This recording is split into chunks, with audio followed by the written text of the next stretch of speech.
저는 이다혜라고 합니다. 오늘 라이브 방송 라방을 하게 됐는데요. 네, 안녕하세요. 오늘 코난 도일 이야기를 할 건데요.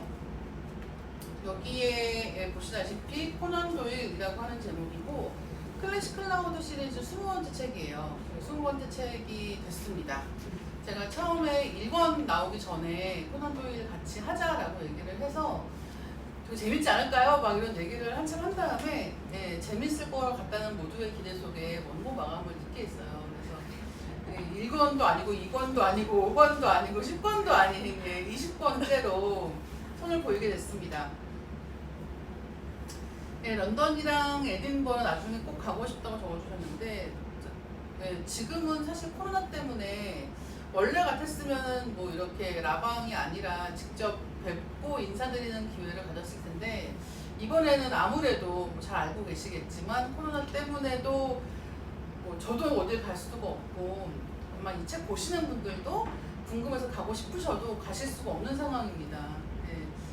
클래식 클라우드 책 레오나르도 다빈치도 수집하고 계시다고. 근데 그만큼 알찬 시리즈라는 생각이 들고 저도 이제 이번에 책 나온 다음에 읽으신 분들 중에서 이제 코난 도일로 처음 이 시리즈를 보게 된 친구들이 다들 너무 뭐 볼 게 많다는 거예요. 보시면 아시겠지만 일단은 안에 글도 그리지만 도판 자료들도 굉장히 충실하게 들어가 있고 만약 나중에 여행을 가신다고 하면 여행에 참고하실 수 있는 지도들도 굉장히 잘 되어 있습니다. 그렇기 때문에 굉장히 재미있게 보실 수 있지 않을까 생각하고 있고요. 너무 오래 기다리셨다고 이제 거의 다 읽어가신다면 감사합니다. 역시 기대한 만큼 최고라고. 라방 단축을 라방 말씀하시는 거죠? 요즘은 다 라방이라고 합니다, 선생님. 그리고 이 참고로 말씀을 드리면 코난 도일이라고 하면 셜록 홈즈 시리즈 쓴 작가로도 많이 알려져 있잖아요. 근데 이제 셜록 홈즈 시리즈 말고도 책을 굉장히 많이 썼고 그거 말고도 굉장히 중요한 것들 중에 하나는 뭐냐면 이 사람이 되게 한평생에 걸쳐서 되게 글을 많이 쓴 사람이라는 거예요. 그러니까 글도 많이 쓰고 그만큼 자기 활동을 열심히 했던 작가 중에 하나다. 그리고 그런 글들 중에서 사실 고르게 평가가 좋으면 제일 좋은데 이 코난 도일 같은 경우에는 셜록 홈즈 시리즈가 모든 명성을 다 가져간 케이스인 거죠. 아마 그렇기 때문에 이 코난 도일이 셜록 홈즈를 죽였던 거 아닐까라고 생각을 또 하고 있습니다. 그리고 또 중요하게 제가 쓰면서 이제 가장 심혈을 기울였던 부분은 어디냐면 코난 도일이 어떻게 셜록 홈즈 시리즈를 쓰게 되었다든가 이런 이야기들은 아마 팬들이면 다 알고 계실 만한 부분들도 많이 있을 텐데요. 제가 제일 많이 신경을 쓴 부분은 뭐냐면 셜록 홈즈 시리즈를 쓴 그래서 현대에서는 뭐 과학수사의 시초 이렇게도 많이 이야기되는 이 코난 도일이라는 사람이 어떻게 심령술에 빠져들었는가, 그 다음에 뭐 심령술, 강령술에 빠져들게 되고, 그 다음에는 이제 책에도 나와 있지만, 그 코난 도일의 두 번째 아내인 진 네키라는 사람이 직접 심령술사로 활동도 했단 말이에요. 그러니까 왜 그런 일이 있었을까부터 시작을 해서 이제 그런 에든버러라고 하는 지역의 유령 투어 이야기 같은 것들이 있기 때문에 사실 저는 단순히 뭐 코난 도일의 인생 이야기 중에서도 그런 부분들이 후반에 가면 특히 재미있다. 그래서 앞에만 읽지 마시고 끝까지 다 읽으시면 굉장히 재미있을 것이라고 말씀드리고 싶고요. 셰익스피어판과 같이 해서 테마가 있는 영국 여행 일정 잡는데 너무 좋았어요 라고 적어주셨습니다. 테마가 있는 영국 여행은 갈 곳이 너무 많죠. 저도 사실은 이 코난 도일 책 쓰느라고 테마가 있는 영국 여행을 하게 된 셈인데 굉장히 재미있게 하고 있고요. 도판 퀄리티 장난 아니더라고요. 어제 받아서 지금 읽기 시작했습니다. 직접 작가님에게 이야기를 들을 수 있는 시간이 있어서 독서에 더 집중할 수 있을 듯합니다 라고 적어주셨는데 정말 감사합니다.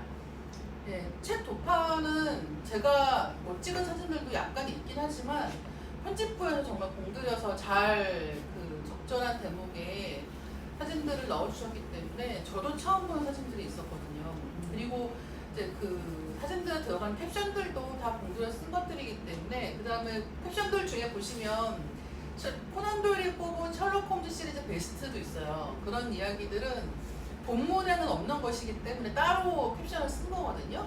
그런 것들은 같이 보시면 되게 좋을 것 같습니다. 예, 저도 보기만 해도 뿌듯합니다. 예. 그런 면에서 코난 도일은 살인의 추억과 괴를 같이 하는군요 라고 적어주셨는데, 사실 그런 면도 없진 않죠. 예, 살인의 추억이라고 하는 영화에서 뭐 이를테면 굉장히 비과학적인 수사 방법을 동원했다든가 또 과학적인 수사 방법을 동원했다든가 하는 이야기들이 왔다 갔다 같이 있잖아요. 근데 이 시리즈 역시 마찬가지입니다. 셜록 드라마로만 보고 책에는 관심 없었는데 책 읽고 시리즈 다 읽어보려고요 라고 적어주셨는데, 사실 셜록 드라마 좋아하시는 분들께도 굉장히 재밌을 거라고 생각은 많이 했어요. 왜냐하면 셜록 드라마가 가지고 있는 가장 큰 힘이라고 하면 어떻게 원작을 현대에 맞춰서 각색을 했는가라는 부분이거든요. 근데 그 각색하는 포인트가 무엇이었을까라는 것도, 왜 셜록 홈즈 시리즈가 인기가 많았을까라는 것과 연결지어서 생각해 보시면 더 재미있을 것 같습니다. 예, 전 아직 가보지 않은 나라이지만 코로나 끝나고 가게 되면 아이와 의미 있는 여행을 할 수 있을 것 같아요 해주셨는데, 사실은 이 셜록 홈즈 시리즈는 제가 처음에 이 프롤로그까지 썼지만 거의 책 좋아하는 어린이들은 다 셜록 홈즈 시리즈를 좋아했던 과거를 가지고 있지 않나라고 생각하고 있거든요. 책에는 그걸 셜록 홈즈기가 있다라고 이제 적었는데, 예를 들어서 제가 지금 벌써 한 10년 됐겠네요. 한 10년쯤 전에 소설리스트라고 해서 이제 소설을 읽고 리뷰하는, 근데 그게 국내 소설이 아니라 가능하면 이제 해외 소설들은 워낙 리뷰가 다 안 되고 있으니까 한번 읽고 리뷰를 하는 사이트를 만들어 보자라고 해서 그 소설가 김현수, 김중혁, 그 다음에 편집자인 강윤정 씨, 그 다음에 기자인 저하고 김슬기 기자, 번역하시는 뭐 박현주 선생님, 이렇게 몇 명이 모여서 소설리스트라고 하는 모임을 한 적이 있습니다. 네, 장일영 씨는 그 사이에 등단을 또 했네요. 네, 장일영 씨도 같이 지금은 시인으로 활동을 하고 있고 소설도 발표를 했었죠. 네, 그래서 이렇게 소설리스트라는 모임을 했었는데, 그때 한번 밤새워서 책 읽는 모임을 한 적이 있어요. 그래서 밤을 새워서 금요일인가 토요일인가 연휴가 있는 날, 공휴일이 있는 날 전날 저녁 한 8시부터 다음날 아침 한 6시까지, 그러니까 정말 밤을 꼬박 세워서 책을 같이 모여서 책을 읽자. 그리고 이제 그냥 책을 읽으면서 자게 될 것 같기 때문에 중간중간에 한 1시간에 한 번, 2시간에 한 번 정도씩 짧은 토크 행사를 넣어서 이제 밤새 책 읽는 모임을 한 적이 있었거든요. 근데 그때 했을 때 이제 나는 어떤 책을 읽다가 밤을 새웠나라는 이야기를 하게 됐는데, 그때 김현수 작가가 했던 게 셜록 홈즈 시리즈 얘기였어요. 그러니까 어렸을 때 사실 책이라고 하는 게 한국의 많은 사람들에게는 읽어야만 하는 것, 그 다음에 어른들이 읽으라고 하니까 억지로 읽는 것에 가까운데, 셜록 홈즈 시리즈 같은 경우는 너무 얘기가 재미있기 때문에 자기도 거기에 끼어들어서 뭔가 이 알 수 없는 어른들의 세계를 맛본다는 그런 감정으로 읽게 된다는 거죠. 굉장히 재미있게 밤새서 책을 읽었다라는 식의 추억을 이야기했던 기억이 있어서, 네, 저도 그때 그 얘기 들으면서 고개를 끄덕끄덕 했거든요. 네, 처음으로 책 읽다가 밤샘 경험이 이 코난 도일. 매주 들어갔는데 낙이었다고. 네, 소설리스트 아시는 분들도 계시네요. 되게 재미있는 시리즈였다고 생각하고 있습니다. 예, 웹사이트가 있었죠. 예, 코난 도일 읽으면 영국 여행 가고 싶어졌어요. 코로나 어서 끝나라 해주셨는데, 예, 정말 다 모두가 같은 생각인 것 같아요. 그래서 지금 여름 휴가를, 저도 이제 책 마무리를 하다 보니까 너무 가고 싶은 거예요. 그래서 여행을 가려고 계획을 짰는데, 예, 모든 것은 코로나로 인해서 물거품이 되었습니다. 근데 뭐 여행보다 더 중요한 건 건강이니까 여러분 건강 정말 조심하시고요. 실제 영국 정부에서 코난 도일을 수사의 자문 역할을 맡기거나 한 적은 없나요? 현실 세계에서 코난 도일의 역할도 궁금하네요 해주셨는데, 실제로 영국 경찰들이 코난 도일에게 수사를 맡긴 적도 있어요. 근데 책 속에 이제 그런 코난 도일이 셜록 홈즈처럼 했던 활약들에 대해서도 일정 정도 분량을 할애하고 있습니다.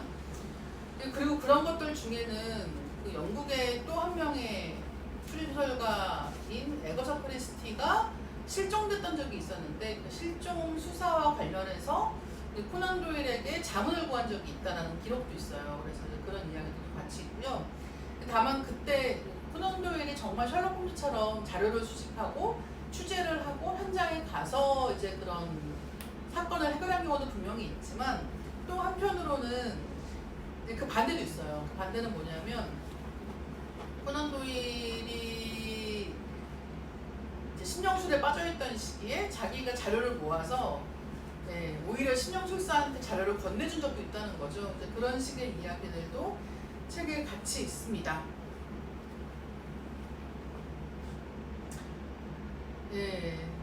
맞아요. 셜록 홈즈 책 어렸을 때 반 애들이랑 같이 돌려가면서 봤어요. 저의 셜록 홈즈기는 초등학생 때 유리끼리한 종이에 얇고 작은 책 전집이었는데 닳고 닳도록 읽었어요라고 해주셨는데요. 저도 마찬가지예요. 그래서 셜록 홈즈 이야기라고 하면 사실은 그 완역본을 성인이 된 다음에 읽으신 분들도 계시겠지만, 많은 분들이 아마 그 일러스트가 되어 있는 사파가 많이 들어가 있고 축약되어 있는 어린이용 책을 많이 보시지 않았을까 생각하고 있습니다. 네, 드디어 출간 축하드린다고. 네, 정말 축하받을 만한 일이라고 생각하고 있습니다. 네, 많이 읽어주세요. 긴 호흡이지만 속도감이 느껴진다고 적어주셨는데, 이게 제가 책 쓰다가 시간이 많이 걸렸던 이유들 중에 하나가 뭐냐면, 워낙 그 책을 쓸 때 어떤 이야기를 해야 되나, 그 셜록 홈즈 이야기가 많이 들어가야 되긴 하는데 얼마나 많이 들어가야 하는가라는 부분에 있어서 저도 판단하기가 굉장히 어려웠던 것 같아요. 그래서 가능하면 여러분들이 알고 있는 이야기이면서 모르는 이야기를 재미있게 읽을 수 있게 만들려면 어떻게 조화를 잡아야 될까라는 부분 때문에 굉장히 시간을 많이 들였는데요.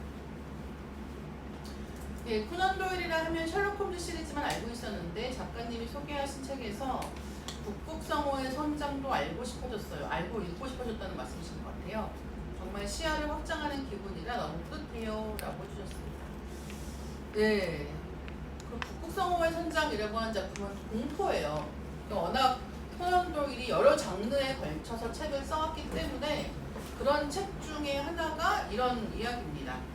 그 다음에 클래식 클라우드 첫 방송부터 코난 도일 책 기다리셨다고, 아마 다 비슷한 마음이 아니었을까 생각을 하고 있고요. 영국은 못 가지만 책으로 영국 여행하시겠다고. 그 셜록 홈즈 박물관이 책 속에 소개가 되어 있거든요. 저도 몇 번 갔다 왔는데 그 갈 때마다 사실은 여기는 너무 관광지이기 때문에 사람들이 굉장히 많아요.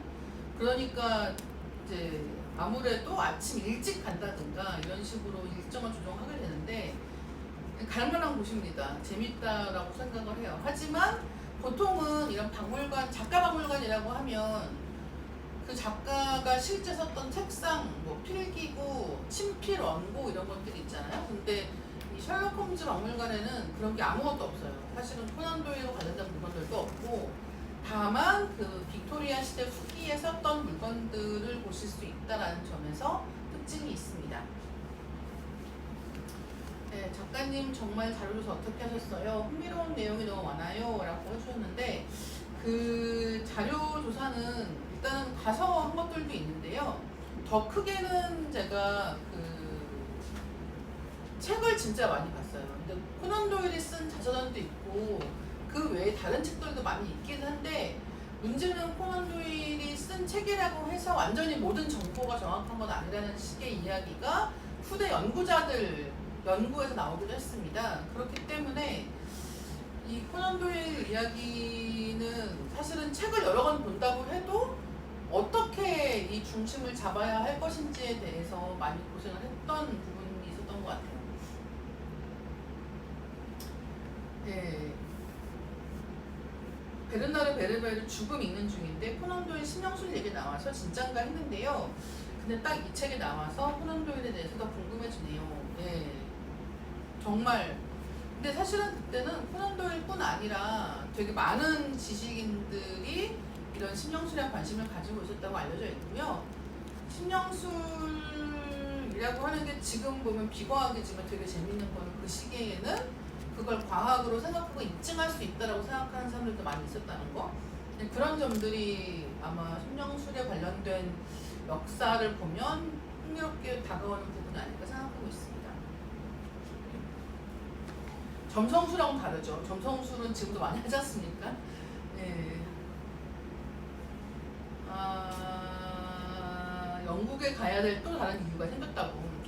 예, 그래서 뭐 간단하게 이 책 중에서 제일 제가 공들여서 쓴 부분은 뭐 당연히 그 셜록 홈즈 시리즈가 어떻게 시작되고 그다음에 어떻게 셜록 홈즈가 죽었고 하는 이야기가 바뀌는 부분들이 중요하게 다뤄지고는 있지만요. 그것 말고도 이제 왜 이렇게 셜록 홈즈 시리즈는 인기가 있나 라는 거를 진짜 많이 생각을 했던 것 같아요. 왜냐하면 셜록 홈즈 말고도 굉장히 유명한 탐정들은 많이 있거든요. 그 다음에 뭐 에드거 앨런 포가 쓴 시리즈에서의 듀팽이라고 하는 탐정 역시도 추리소설 역사에서는 굉장히 중요한 인물 중에 하나라고 이야기되고 있는데요. 근데 왜 그런 사람들 말고 아니면은 뭐 에거스 크리스티가 만든 포아로 같은 탐정 말고 왜 유명한 탐정이 그렇게 많은데 그 중에서 셜록 홈즈가 독보적으로 인기가 있었을까라고 생각을 해보면 네, 이제 그 이유가 책에 있는 거죠. 첫 번째로는 당연히 그 셜록 홈즈와 왓슨이라고 하는 캐릭터들의 조합이 좋았다라는 이야기들은 쉽게 할 수 있는 것 같아요. 그러니까 셜록 홈즈가 자기가 자기의 잘난 점을 직접 이야기하는 게 아니라 어떻게 보면 왓슨이라고 하는 평범한 보통 사람의 캐릭터가 옆에 있기 때문에 그 사람을 통해서 이야기할 수 있는 재미라는 건 분명히 있었던 것 같고요.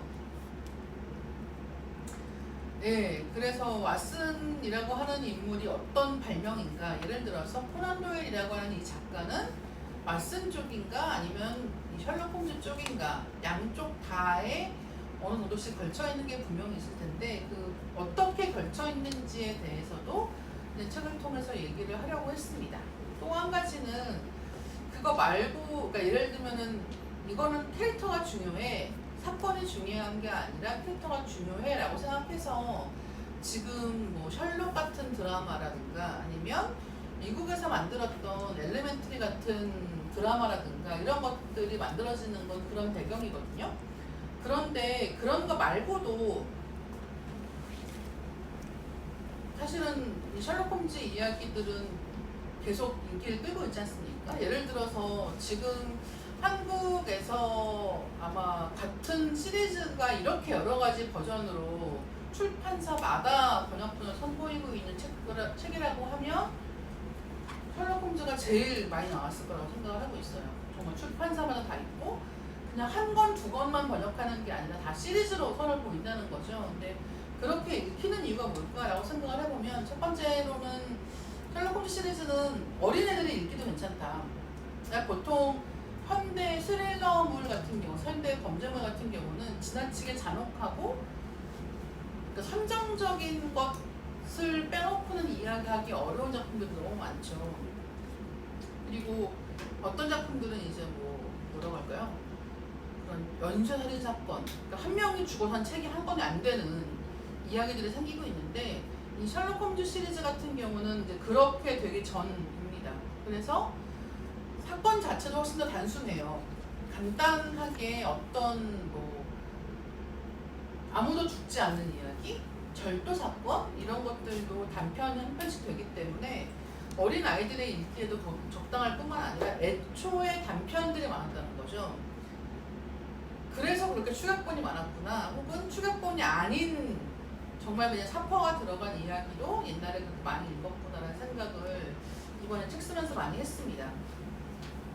예, 셜록 홈즈와 왓슨의 꿀케미라고 적어주셨는데 그렇습니다. 정말 꿀케미 라고 생각이 들어요. 근데 이 두 사람의 케미만 가지고 이제 이야기를 하면 다양한 변주가 가능해지는 거예요. 요즘에 뭐 나오고 있는 작품 중에서는 일본에서 셜록 홈즈랑 왓슨을 둘 다 여자로 바꿔서 이제 여자 셜록 홈즈, 여자 왓슨으로 드라마를 각색하기도 했고요.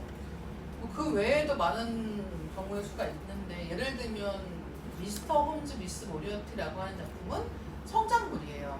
근데 셜록 홈즈가 남자고 모리어티, 왓슨이 아니라 모리어티 악당을 여자로 해서 둘 사이에 투닥거리는 이야기를 미스터리 더하기 약간 10대 이야기, 성장물 더하기 로맨스 같은 느낌으로 재해석한 작품도 있습니다. 그러니까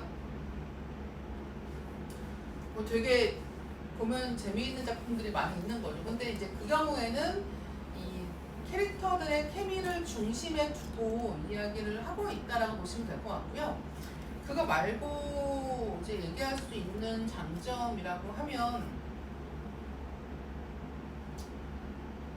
되게 신기하게도 코난 도일이 이 작품을 쓰면서 그렇게 욕심이 크지 않았기 때문에 이상하게 잘 된 부분도 있다고 생각을 해요. 일단은 코난 도일은 굉장히 많은 작품들을 평생에 걸쳐서 책을 썼던 사람이고요. 굉장히 많은 작품을 쓰면서 그것들 중에 가장 욕심을 냈던 이야기들은 모험담입니다.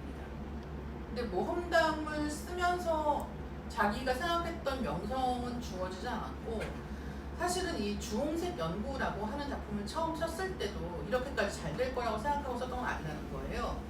근데 그러면 코난 도일이 생각할 때 이 주홍색 연구는 무엇이었을까? 셜록 홈즈 시리즈 첫 번째 이야기가 처음 태어날 때는 단순히 그냥 이런 얘기 재밌겠다, 에디거 앨런 포가 적었던 뒤팽 이야기의 또 다른 변주로서 굉장히 재미있게 볼 수 있겠다 정도로 생각을 했다는 겁니다.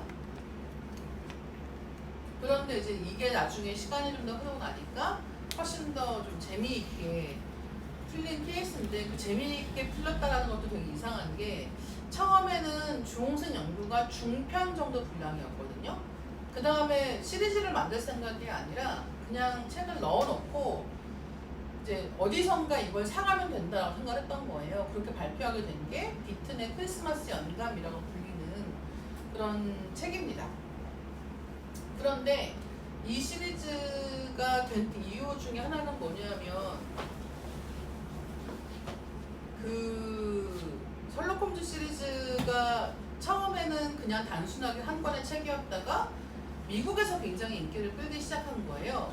그러니까 미국에서 시리즈가 되고 미국에서 사람들이 읽기 시작하니까 다시 왜 이 시리즈에는 후속작이 없는가라고 하는 이야기가 나오게 됐거든요. 그런 과정을 거쳐서 지금 여러분이 보시고 있는 시리즈가 됐다는 거죠. 실제로 시리즈를 생각을 하고 집필하기 시작한 거는 단편들부터입니다. 단편들부터여서 이 셜록 홈즈 시리즈 단편들을 보시면 그때부터는 어떻게 보면 이 전체 세계관을 생각하고 하나씩 이야기를 내놓았던 것 같아요. 그리고 되게 신기하게는 셜록 홈즈 시리즈가 단편이 나오기 시작했을 때에는 당시에 매체 환경 변화도 있다는 거예요. 매체 환경 변화가 뭐냐면 스트랜드라고 하는 당시에 잡지가 처음 선을 보이게 되는데, 스트랜드에서는 연재할 만한 이야기가 필요했고, 그 연재할 만한 이야기로 셜록 홈즈 이야기가 처음 발탁이 된 거죠. 그래서 당시에 거의 한 달에 단편 한 편씩을 코난 도일은 계속 쓰게 됩니다. 멈추지 않고 계속해서 이야기를 발표하고 몇 달 쉬고 또 이야기를 한 권 분량을 발표를 하고 각각이 한 권씩의 책이 되고 이런 과정을 거쳤고요. 그 다음에 뭐 다들 아시는 것처럼 코난 도일이 셜록 홈즈의 인기가 너무 과하다라고 생각하면서 이야기를 잠시 멈추게 되는 거예요. 네, 그런 이야기가 있었죠. 그래서 사실 셜록 홈즈 이야기를 쓸 때 코난 도일은 그렇게까지 이 이야기가 잘 될 거라고 생각하지도 않았고, 그렇게 큰 돈이 될 거라고 생각하지도 않았고, 자기가 썼던 많은 이야기들 약간 성공하기도 하고 약간 호평받기도 했지만 그렇다고 해서 그렇게 크게 돈이 되지 않았던 많은 이야기들과 다르지 않게 생각을 했는데 다른 이야기였던 거죠, 결과적으로는.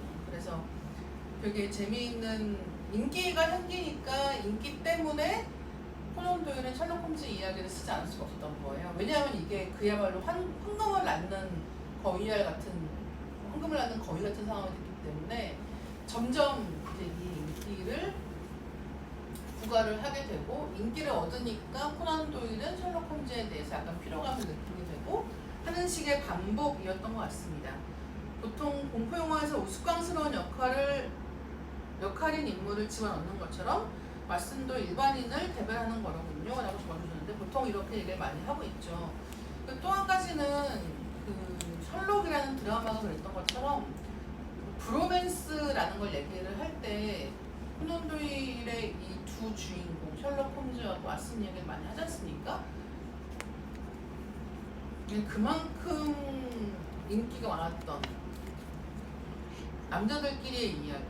보통 이제 어떤 이야기에서 로맨스라고 하는 게 이제 이성의 관계에서 많이 펼쳐지지만 이 경우는 그렇지 않았다는 거죠.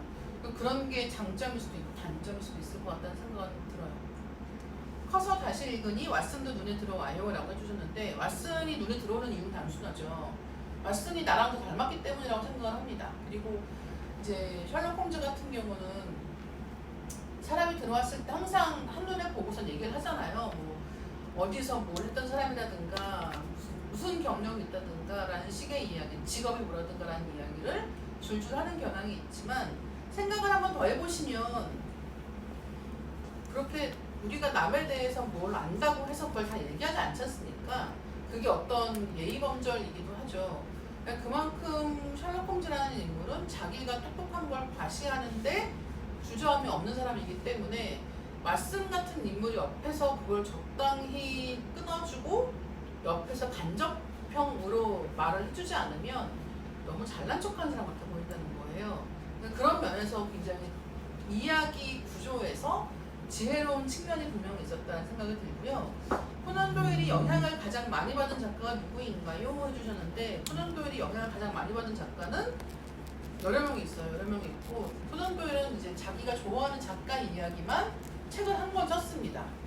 그렇긴 했는데 그 중에서 영향을 가장 많이 받은 작가 중에 하나는 셜록 홈즈 이야기랑 관련해서 얘기를 하자면 아마도 에드거 앨런 포가 아닐까 생각이 들어요. 근데 말고도 자기가 좋아했던 그런 뭐 챌린저 교수 시리즈를 쓸 때라든가 이런 때에는 모험물을 썼던 사람들이 굉장히 많이 이야기를 하고 있고요. 예, 책 너무 예뻐요. 참고 문헌들. 참고 문헌이 진짜 많거든요. 마지막에 참고 문헌 정리할 때가 제일 기분 좋았던 것 같아요. 어릴 때 셜록 홈즈를 한 번이라도 만나보는 게 꿈이었어요. 네, 저도 마찬가지였는데 어렸을 때는 왜 소설을 읽을 때 실제하고 가상을 구분하지 못하잖아요. 그러니까 셜록 홈즈라는 이 주인공이 실제 있는 사람이 아니라는 거를 처음엔 잘 이해하지 못했던 것 같아요. 그런 게 아마 제일 큰 차이가 아닌가 생각하고 있습니다.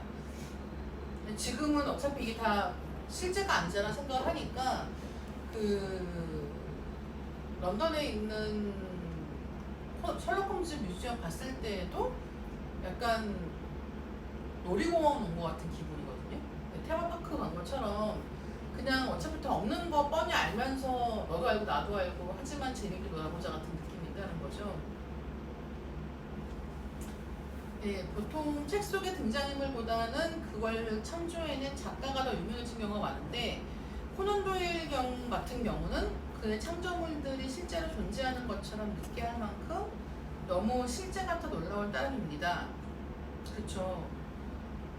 제가 이 코난 도일을 쓸 때 제일 많이 생각했던 게 그거예요. 보통은 아무리 주인공이 유명하다고 해도 그것을 만든 작가의 명성에는 미치지 못하는 경우가 많거든요. 근데 아마도 셜록 홈즈는 알아도 코난 도일 모르는 사람은 정말 많지 않을까요? 예를 들면 제가 이제 크리스 클라우드에서 코난 도일 쓴다라고 했을 때에도 코난 도일이 누구지라고 물어보는 사람들이 꽤 많았던 거예요.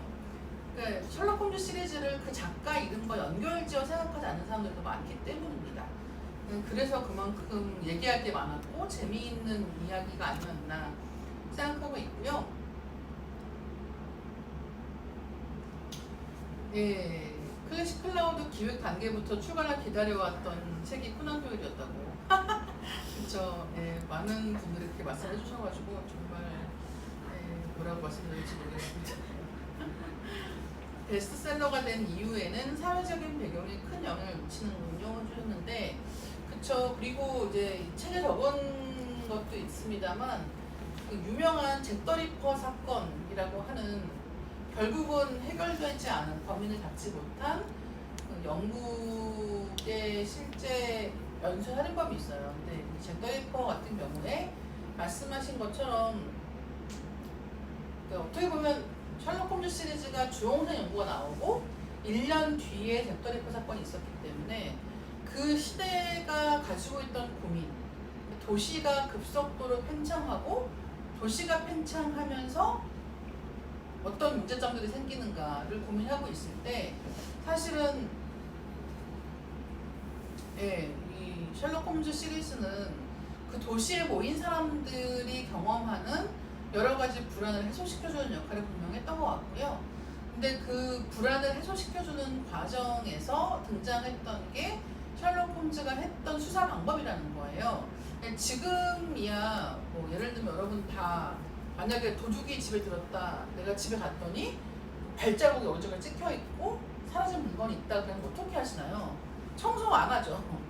청소 안 하고 바로 경찰을 부를 거예요. 왜냐하면 거기에 있는 게 다 증거라는 걸 지금은 모두 알기 때문입니다. 근데 사실은 이때는 그렇지 않았다는 거예요. 아까 어떤 분이 살인의 추억하고 비교해 주셨는데, 살인의 추억 때처럼 뭐 발자국이 찍혀 있으면 그게 누구 건지 알게 뭐야, 이렇게 생각했던 것도 있었고, 어디에 핏자국이 있어도 그 핏자국을 가지고 어떻게 증거로 활용할 수 있는지에 대해서 지식이 부족하던 때였습니다. 지식이 부족하던 때에 이제 이런 이야기가 나오면서 셜록 홈즈가 사실상 과학 수사라고 할 수 있는 거에 기본적인 틀을 만들었다라는 얘기를 많이 하죠. 안녕하세요. 네. 예, 어릴 때도 그렇게 줄줄 분석해내는 것에 홀렸지 뭔가요? 라고 적어주셨는데, 그게 제일 재밌어요. 어렸을 때는 그게 제일 재밌었던 것 같아요. 지금 봐도 그런 부분들, 처음에 의뢰인이 들어왔을 때 셜록 홈즈가 이것저것 뭐 맞추는 대목들 있잖아요. 그런 것들이 지금 봐도 굉장히 재밌다는 생각이 들고요. 홈즈만큼 시대가 지나도 인기 있는 캐릭터가 정말 드문데 어떤 매력이 지금까지 인기를 끄는 걸까요? 인기를 끄는 여러 가지 요소들 중에서는 아까 말씀드린 두 명의 케미, 셜록 홈즈하고 왓슨 두 명의 케미가 있을 거고요. 또 한 가지는 장편과 단편이 고루 재밌다는 거예요. 그러니까 일단은 인기 있는 첫 번째 이유는 재밌기 때문입니다. 재미가 없다면 아무리 캐릭터가 좋다고 해도 이야기를 따라갈 이유가 없겠죠. 그런데 이제 이 셜록 홈즈 시리즈는 워낙 전반적으로 이야기가 재밌고, 그 이야기가 재밌다는 게 다 같은 구조의 반복이에요. 모든 작품들이 처음에 이야기가 시작을 하면 베이커가 221 B 번지에 있는 집에 손님이 찾아옵니다. 손님이 찾아오기 전에 보통 아침 풍경이 나오는데, 아침 풍경인 즉슨 셜록 홈즈가 먼저 일어나서 아침 식사를 하면서 신문을 보고 있고, 그럼 왓슨이 이제 그 거실에 나가면서 뭐 자네 오늘은 뭐 신문에 어떤 게 있나, 이런 식의 이야기가 오가면서 하루가 시작이 되는 거죠. 이제 그런 어떤 이야기의 구조를 차근차근 밟아가면서 우리가 익히 알고 있는 이제 의뢰인이 들어오면 셜록 홈즈는 그에 대해서 이것저것 알아맞추기 시작하고, 알아맞추면 또 그게 재미있고, 그 다음에 사건이 등장을 하고, 사건을 파헤치기 위해서 셜록 홈즈가 수사를 시작하고, 이런 여러 가지 이야기들. 그래서 모든 이야기가 하나의 이야기랑 사실 같아요. 하나의 이야기랑 다른 이야기들이 다 닮은 구조입니다. 근데 그렇다고 하면 오히려 재미없어 보일 수 있지만, 코난 도일은 그 각각의 이야기들이 힘을 받을 수 있게 굉장히 지혜로운 이야기꾼이었구나라는 사실을 나중에 생각하게 돼요. 처음에 뭘 모를 때는 비슷한 얘기 아닌가? 혹은 더 기발한 탐정, 더 기발한 트릭을 만드는 사람들도 얼마든지 있는데 왜 이렇게 셜록 홈즈가 인기가 좋을까 생각을 했는데, 단순히 그런 차원은 아니더라고요. 실제로 재미있다. 그리고 코난 도일이 생각했을 때에는 자기의 다른 작품들도 굉장히 재미있다라고 생각을 했지만 불행하게도 셜록 홈즈 시리즈가 제일 인기가 좋았죠. 불행이었는지 다행이었는지 모르겠지만. 그래서 셜록 홈즈 시리즈를 보면 이 작품이 가지고 있는 재미가 그 당시에도 시대물이었다는 거예요. 그러니까 제가 책에 썼지만 셜록 홈즈 시리즈는 처음에 쓰였던 시대와 중간에 셜록 홈즈가 죽었다라고 이야기된 한참의 시간이 있고 마지막 셜록 홈즈 이야기들이 쓰일 때까지 몇십 년의 시간이 흐른단 말이에요. 그래서 첫 번째 이야기가 쓰일 때랑 마지막 이야기가 쓰일 때랑 실제 영국 사회는 많이 바뀌었어요. 그런데 소설 속의 이야기는 전부 다 같은 시대에 한 몇 년 정도 사이를 두고 같은 시대에 벌어졌기 때문에 결국은 당시에 발표되는 시기의 이야기를 읽어도 몇십 년 전의 이야기를 보는 것 같은, 그래서 응답하라 시리즈 같은 상황이 되는 거예요. 마지막 셜록 홈즈 이야기들은 마치 응답하라 빅토리아 시대 이런 식으로 약간 과거를 회고하는 방식으로 이야기가 진행되었기 때문에 당시의 독자들에게도 약간은 회고적인 성격을 띤 옛날 이야기 같은 느낌도 있었다. 근데 처음 나올 때는 우리 시대의 이야기였지만 마지막 나올 때에는 과거 이야기가 된다는 점이 굉장히 재미있습니다. 우리나라 작가님들 중에도 코난 도일의 영향을 받으신 분들도 있겠죠? 네. 그래서 한국 작품들 중에도 이런 셜록 홈즈 시리즈에서 코난 도일과 왓슨을 주인공으로 해서 이야기를 바꿔 쓴 사람들이 있어요. 그래서 예를 들자면 신촌에 있는 오피스텔 이름이 베이커랑 비슷하다든가 라는 식으로 변주하는 경우가 왕왕 있었습니다. 춤추는 인형의 비밀 같은 소설을 보면 출입을 너머에 서사를 부여하고 있다고 생각합니다. 사람들은 거기서 한 번 더 셜록 홈즈 시리즈에 매혹되는 것 같아요. 네, 그렇죠. 쉽게 이해할 수 있을 것, 재미있을 것, 영리할 것, 좋은 글의 세 가지 조건. 이게 에드거 앨런 포가 왜 좋은 작가인가에 대해서 코난 도일이 써왔던 말이에요. 근데 이게 자기 자신의 작품에 똑같이 적용된다는 거죠. 쉽게 이해할 수 있어야 하고 재밌어야 하고 영리해야 한다. 예, 처음 추리물에 빠져들었던 작품이나 그와 관련된 추억이 있다면 무엇인가? 네, 처음 추리물 좋아하게 됐던 계기는 저도 셜록 홈즈 시리즈였던 것 같아요. 그러니까 어렸을 때, 지금은 읽을 책이 많잖아요. 근데 제가 어렸을 때는 지금같이 읽을 책이 다양하지 않았기 때문에 아마 저랑 비슷한 시대에 초등학생, 중학생이셨던 분들은 다 비슷한 책을 읽을 수밖에 없어요. 책이 적었기 때문입니다. 인터넷도 없었고. 근데 그때 셜록 홈즈 시리즈라는 거는 거의 제가 읽을 수 있는 가장 자극적인 이야기 중에 하나였던 거예요. 그래서 굉장히 좋아했던 기억이 납니다. 리메이크 작품들 중에는 뭘 가장 좋아하시나요? 90년대인가 2000년대 초반인가 영국에서 만들어진 드라마 너무 재밌게 봤던 기억이 납니다. 제 상상 속 홈즈와 싱크로율이 가장 높았던. 재밌어요. 예. 저도 지금 말씀하시는 영국 드라마에서 나오는 셜록 홈즈 시리즈가 굉장히 좋았던 기억이 있고요. 그 다음에 KBS 오디오 드라마 중에 셜록을 여성으로, 왓슨을 남성으로 해서 만든 리메이크 작품이 있었습니다. 라고 보내주셨습니다. 네, 먼저 보내주신 질문들 중에 몇 가지를 할까 봐요.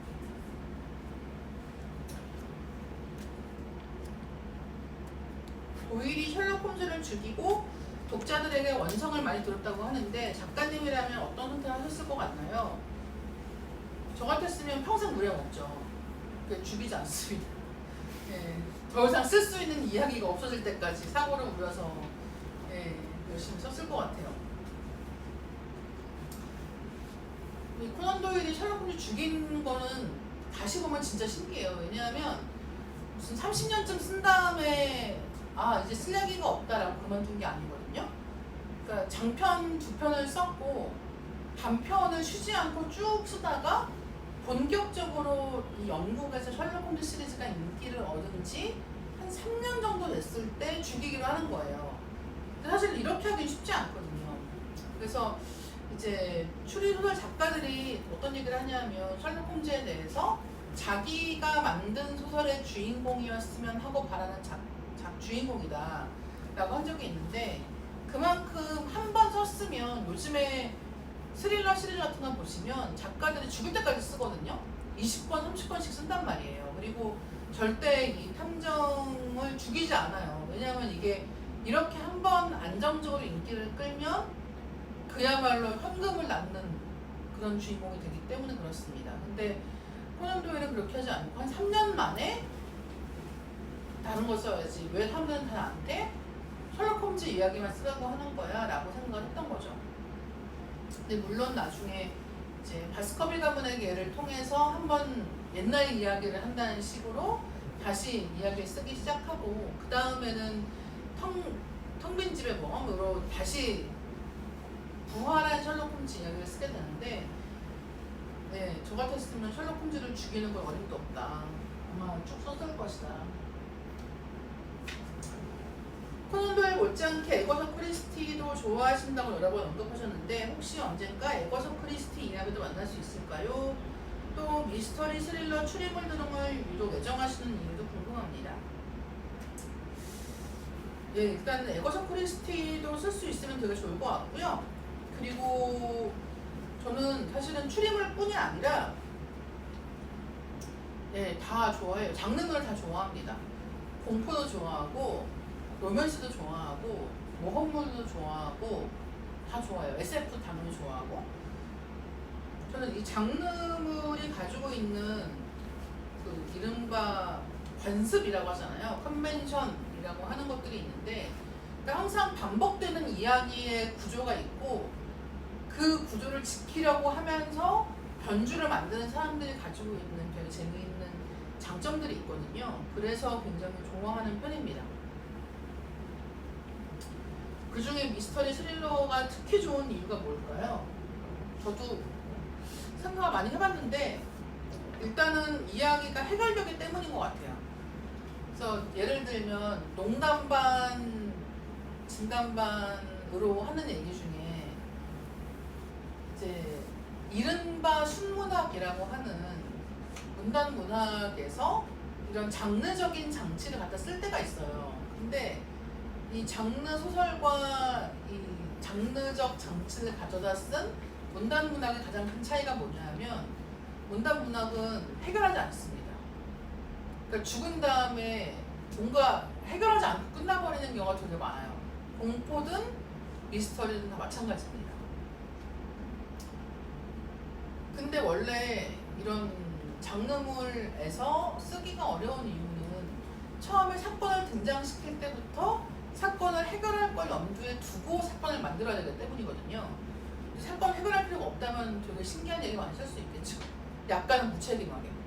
자기도 모르는 거예요. 왜 이렇게 사건이 생겼지.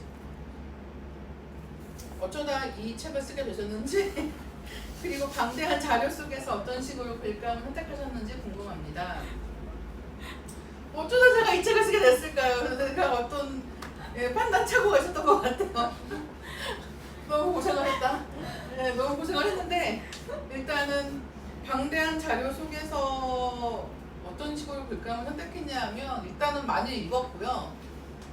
제가 무척 존경하는 정세랑 작가님이 어떤 얘기를 한 적이 있냐면, 뭔가 글이 안 풀린다 그러면 사람들은 계속해서 이 글이 안 풀리는 아웃풋에만 집중하는 경향이 있는데, 사실은 다 인풋의 문제라는 거예요.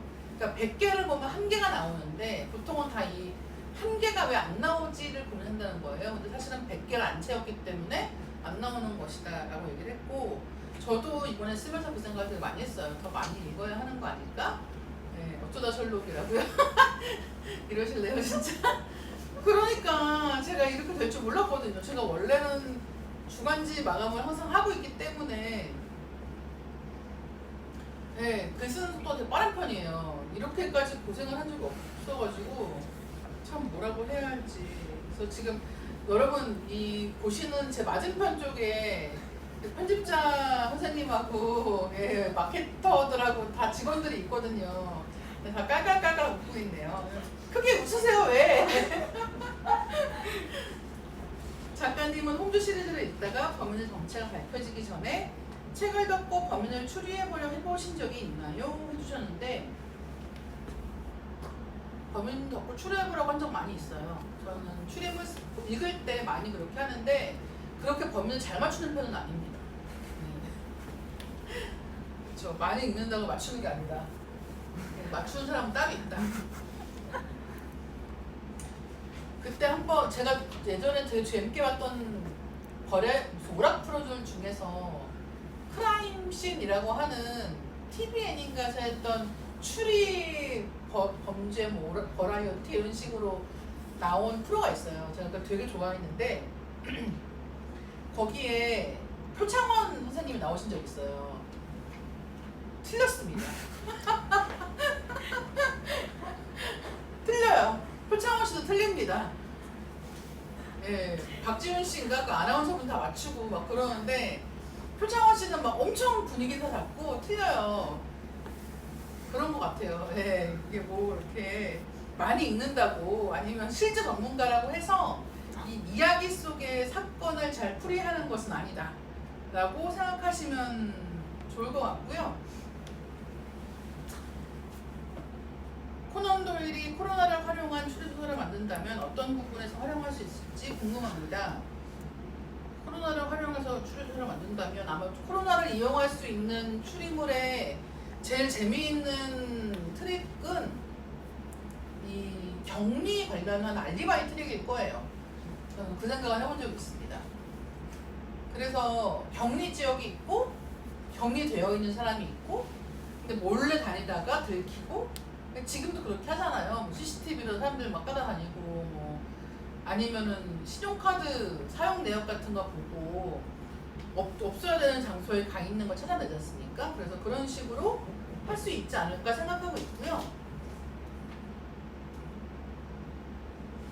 표창원님은 현실이고 크라임씬은 만들어진 이야기이기 때문에 그랬던 거 아닐까요? 그렇죠. 네. 그러니까 너무 진지했던 거예요. 그래서 표창원 그거 보시면 표창원 선생님 되게 진지하게 실험이니까 진지하게 하고 계시거든요. 예, 하지만 오락 프로였다는 거, 실제 범죄였다는 거 봐야겠죠. 코난 도일 책을 준비하시면서 관련 장소를 다녀오셨잖아요. 다녀오신 장소 중에서 코난 도일 그리고 셜록 홈즈를 좋아하는 사람들에게 여기는 꼭 가봤으면 하는 장소를 추천해 주세요.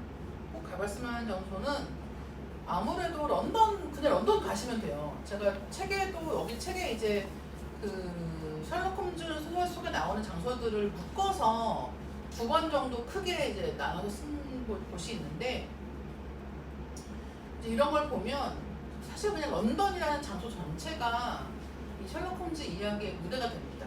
그렇기 때문에 런던을 가셔서 그냥 그 소설 속에 등장하는 지명들을 따라서 한번 이동해 보시면 제일 재미있어요. 책에는 예, 그렇게 이동하시기 쉬운 지도가 있습니다. 순서대로 나와 있는. 셜록 홈즈가 14일간 자가격리 되어서 그 상태로 추리하는 건 어떨까요? 안 돼요. 왜냐하면 누군가가 와서 얘기를 해줘야 되거든요, 정보를. 네. 진실게임 생각나네요. 스릴러를 좋아한다고 하셨는데 이다혜 기자님의 스릴러 소설을 읽을 날이 올까요? 왔으면 좋겠어요. 저도 뭐 쓰고 싶은 마음은 있거든요. 그래서 한번 써야 되는데 라는 생각을 계속 하고 있지만 잘 되지 않고 있다. 모든 거는 마음처럼 되는 게 아니다. 라는 생각을 하고 있고요. SF 알트정 정소연 변호사님이신데 고객님이 필요하다고. 그러니까 이게 고객님이 필요해요. 살인사건을 수사하려면 만나야 하거든요. 근데 셜록 홈즈가 만약에 14일 동안 자가격리 상태다 그러면 어떻게 알 수 있을까요? 트위터를 보고 알 수 있겠죠. 트위터에서 보고 실제 존재하는 사건인지 아닌지 알 수 없는 것들을 추리할 수 있겠다. 안 된다고요. 단호하게 안 된다고. 네. 자료 조사하면서 코난 도일의 이런 점은 진짜 깬다 하는 부분이 있을까요? 라고 물어봐 주셨는데 있어요. 있는데 책에 썼어요. 사실은 그것도. 뭐냐면 코난 도일이 결혼을 2번 했습니다. 2번 했는데 첫 번째 결혼을 하고 아내가 이제 폐에 관련된 질환 때문에 투병 생활을 한 10년쯤 하다가 세상을 떠나요. 그리고 그 10년 정도의 시간 동안 두 번째 아내가 될 사람을 만납니다. 그러니까 그냥 흔한 바람핀 얘기 같은 거잖아요. 10년, 한 해, 두 해도 아니고 10년이기 때문에. 근데 되게 재밌는 게 이제 이 코난 도일 전기나 이런 자료들을 보면은 다들 셜록 홈즈의 엄청난 팬들이기 때문에 마치 다들 아니라고 생각하지만 코난 도일의 해명을 믿어주려고 노력하고 있거든요. 그래서 사실은 굉장히 정신적인 사랑이었고, 무슨 말인지 잘 모르겠어요. 정신적인 사랑을 하는 게 무슨 말인지 저는 잘 모르겠어요. 그래서 진짜 깬다라는 생각 진짜 많이 했고, 게다가 코난 도일이 그 두 번째 결혼한 아내와 정말 사이가 좋았어요. 그러니까 첫 번째 결혼에 대해서보다 두 번째 결혼에 대해서 훨씬 충실했고, 첫 번째 결혼에서 낳은 아이들이 있어요. 근데 그 아이들보다 두 번째 결혼해서 낳은 아이들에게 훨씬 더 헌신적이었습니다. 근데 그런 점들을 생각해보면 이건 너무 깨는 부분이 있다. 그 다음에 이제 코난 도일이 제국주의를 비판을 해요. 벨기에 레오폴드 2세 요즘에 많이 얘기 나오고 있지 않습니까? 근데 그런 비판을 하고 있는데 자기가 벨기에는 비판하지만 영국은 비판하지 않아요. 그런 것들은 약간 깨는 점이라고 할 수 있죠. 그러니까 남의 나라는 제국주의인 게 보이지만 내 나라일 때는 자기가 직접 전쟁에 나가는 것도 그렇게 망설이지 않았던 사람입니다. 플라토닉 러브는 없다. 네, 웃기고 있다. 네. 있겠죠, 어딘가에는. 영혼 결혼식도 하는데 뭐 플라토닉 러브가 안 될 게 뭐가 있어. 네, 그 시대의 사회 문제를 반영하는 것보다 셜록 홈즈라는 캐릭터에 비중을 두었던 도일의 작품이 그렇게 인기를 끌었던 이유가 뭘까요? 이게 인기 이유예요. 그러니까 사회적인 상황을 담았다고 하면 사회적인 상황에 대한 이해가 필요하잖아요. 셜록 홈즈는 사회적인 상황과 유리되어서 완전히 그 속에 사건만 존재하는 것이기 때문에 마치 1800피스짜리 퍼즐풀이 하는 것 같은 식으로 이야기를 맞춰가는 것이기 때문에 오히려 시대를 타지 않는다. 그래서 지금도 재밌다. 여러분, 내로남불, 영혼 결혼식 이런 거에 꽂혀있지 마세요. 지금 제가 코난 도일 이야기를 1시간째 하고 있는데 영혼 결혼식에 꽂히다니 너무한다. 네.